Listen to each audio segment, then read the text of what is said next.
two guys making their first All-Star appearance. Mason, we heard from you a little bit earlier. Let me start with you. Just your sense. What was it like when you first heard the news that you were going to be coming here? It was awesome. Just overwhelmed with emotion for sure. You know, it's just transitioning this year, and you know everything else that our group works through every day. To be able to represent them and have that honor, you know, it meant the world to me. Bobby, you're like I said, you grew up a Rangers fan.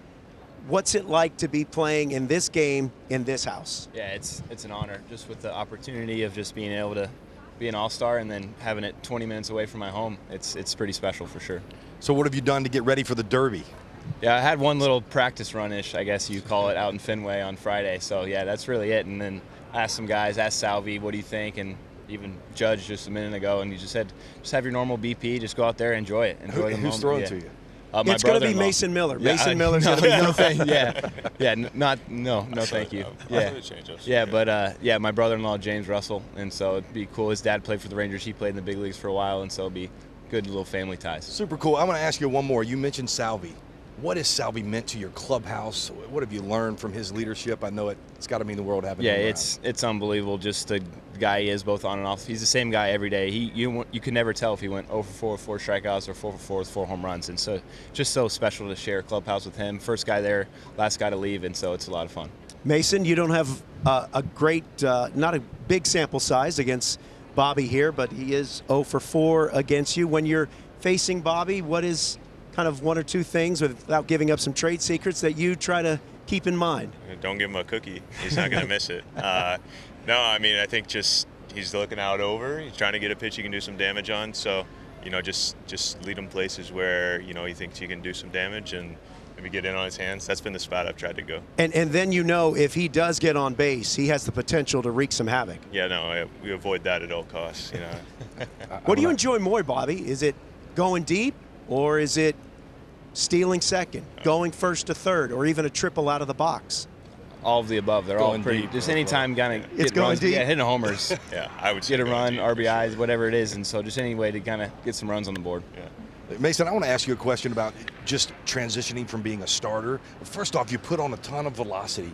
What was that? You put a lot of velocity on. You've been a starter. You've been a reliever. What's been the process like, and how'd you finally end up landing where you land and having the success you're having? Just being willing to adapt. That's right. It's just a game of adaptations, week in, week out.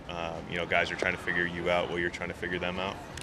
And for me, you know, the battle was against myself after, you know, missing some time last year, just getting back to a point where, you know, I was going to be able to hold up and, you know, be able to provide, you know, just the talent that I bring to the table on a regular basis.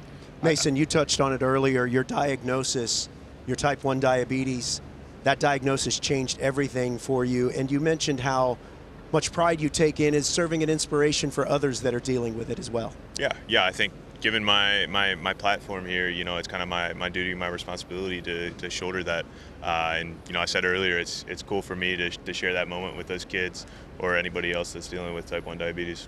You guys are truly role models for so many on and off the field. The game's in great hands. Bobby, I love watching you late in ball games. You're at bats late in ball games when the game's on the line. You've come up with some big hits. I know it always hasn't worked out. Not a whole lot works out. 0 for 4 is okay. But I love watching you late in the game.